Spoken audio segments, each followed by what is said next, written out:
And this morning, we have Jeffy back with us to tell us a little bit about what happened, along with a gentleman by the name of Paul Weckman with Sanford Health. He's U.S. Navy retired, was a captain. All right, we're going to give you the first word, Paul. So how was he on the trip? Well, I think with Kathy, his wife, being there, she did an excellent job of keeping him in check. So he actually behaved pretty well. He did. Now, you had a little goal about this that you told me you were going to do some things. Did you get them all done, Jeffy? Yes, I did. My biggest goal was to get able to walk over, go through the hatch and get down into the ship and get a tour. Even though I'm an old Navy man, I've never been on a submarine. Really? So this was a great opportunity the ladder going in was vertical and it's about, I suppose 12 feet. And I was able to crawl over there and get down, and we had an hour and a half tour. They really gave us a great tour of the ship. And then I was able to crawl back up, and Paul helped me out. He made sure he was behind me and made sure that I didn't fall back down into the ship. Was that a big job, making sure he doesn't fall back into the rest of the ship, or was Kathy kind of saying, Paul, you got to take care of Jeffy? Well, Kathy went up first, then Jeffy, then I. But there's always a concern if he would have let go, if I would have had to bear all his weight. But I think the adrenaline kicked in for him, and he went up just fine. But I was there just in case. We always got his back. Why did Sanford want to be a big part of this? Well, I was hired a couple of years ago from Sanford to be their Director of Veteran and Military Services. And the three pillars of my job scope is, one, is to be an employer choice for veterans and active Guard Reserve members. But the second pier would be a provider choice for veterans and active duty military people, to making sure they have a positive experience, the treatment and care and everything while they're at Sanford. And the third pillar would be more a partner of choice, not only with the veterans groups in town, but the VA. And so it just fit in perfectly. And, over the last 26 years I was on active duty, and then even since I've been out, my calling has always been to take care of veterans and active duty people in a hospital setting. So over those years, I've either been at a VA or at a hospital visiting with patients, and it's a very humbling experience when you go in and see these patriots who really have done a lot of sacrifices, and I think that my calling is to give back. And so when I found out, unfortunately, with Jeffy, his diagnosis, it was the exact same thing my father had, and I was there for him until he passed a while back. But I remember my dad, how we got together and did kind of a bucket list thing for him, and how it really made his life, if you want to call it that last hoorah. And when I proposed this to my executive staff, it says, we are a major sponsor for this event, and we get some VIP tickets to go to this. In return, I says, is it possible that we can have Jeffy go with one of those, and his wife, as one of the VIPs?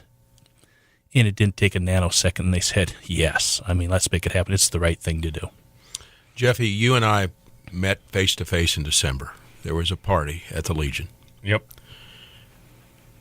You were seeing the priest that day, and I knew it was serious when you were going to see the priest. Yeah. So did this keep you going? You were going to make darn sure that you made this trip. Did that help you along the road? Well, Paul here is a retired Navy captain, and I was just enlisted. And he gave me orders about a month ago, you are going on the trip, so don't think about it. And so I had to follow orders. You think he followed orders pretty well? Right to the T. I did tell him I'd have to take him to captain's mast if he didn't follow through. Ooh. So I think he kind of snapped too, and he realized that he can't be disobeying that order. So, yeah, it was a great experience, not only for me, but I know it was for his wife, Kathy, as well. I wanted you on the show yesterday, but you had another appointment that you had to do, kind of a realization of where you are. Yeah, I get chemo about every 2 weeks, and yesterday was my time to get chemo. And so, yeah, I spent the whole day in the hospital getting my chemo treatment, and met with my physician in the morning, my doctor, and we were talking, and he said, yeah, I'm really glad to see you. And I said, what do you mean? He said, well, in the notes from your oncologist, they only expected you to live 3 months. And So I'm already into the 4th month now, and so we don't know. Somebody was asking me how many more chemo treatments I got, and I said I think they're just going to do it until I don't have to come anymore, and I go to the eternal up ahead. I thought it was funny when you and I talked about submarines. You don't want to see another submarine, but you're going to remember this one. Oh yeah. When I got off that submarine, it's pretty tight quarters. I was on an aircraft carrier, and I thought that was tight quarters, but this was even tighter. And I thought, when I got out of there, I said, I've been on a submarine. I don't have to ever go back. So how should South Dakota feel about having this submarine? Is it everything that the buildup was about?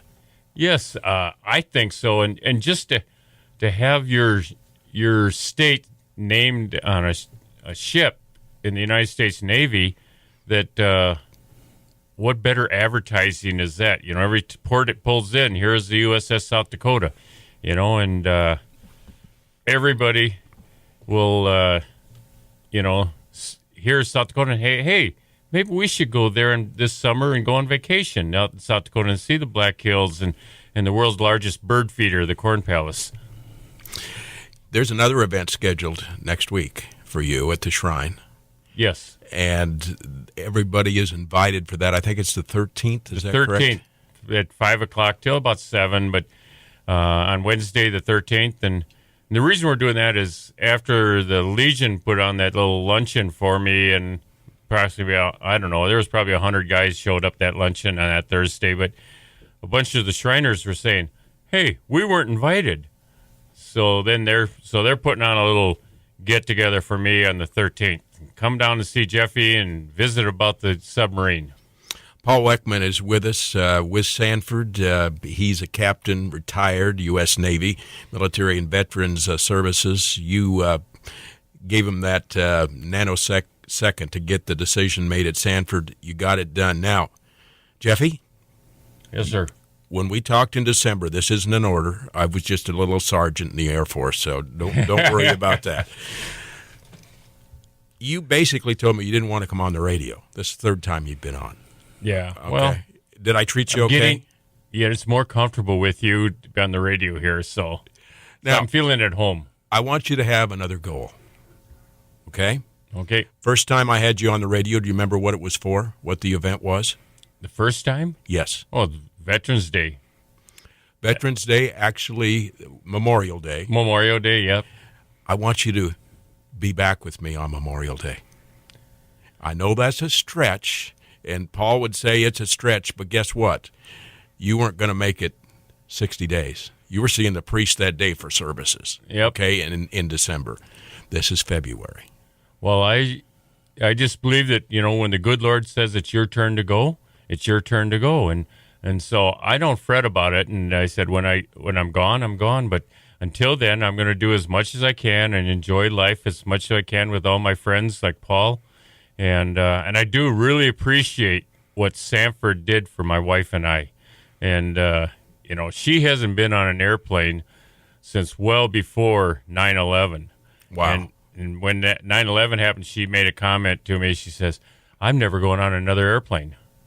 And when I told her, when Paul called me and told me about, the possibility of getting on this trip, and so I called Kathy and told her about it, and she was pretty excited, and I was really surprised, but I was glad to see that she was, came along with me, and she's just a little short girl, so it was great to have Paul along to help, and Paul, he scrounged up a wheelchair at the airport for us, and we went from one concourse to another, and it was a long walk it would have been, but Paul pushed me the whole way, and I really appreciate that. He was a great babysitter.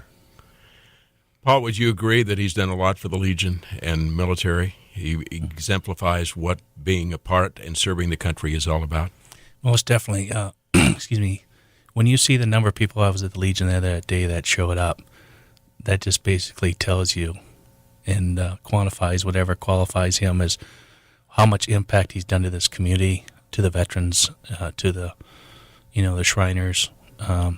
He is what I would call a model citizen and a model soldier, and so I know this community really wants to make sure that he is recognized. And I just think, again, what he's done to impact this community, we probably really won't know until later. How usually when it happens is like, wow, this guy did a lot for us. So, model citizen, model soldier, Jeffy, God bless you. Thanks for all you do. I do have a souvenir for you. You do have. Oh, my gosh. USS South Dakota. Wow. Thank you. Let's talk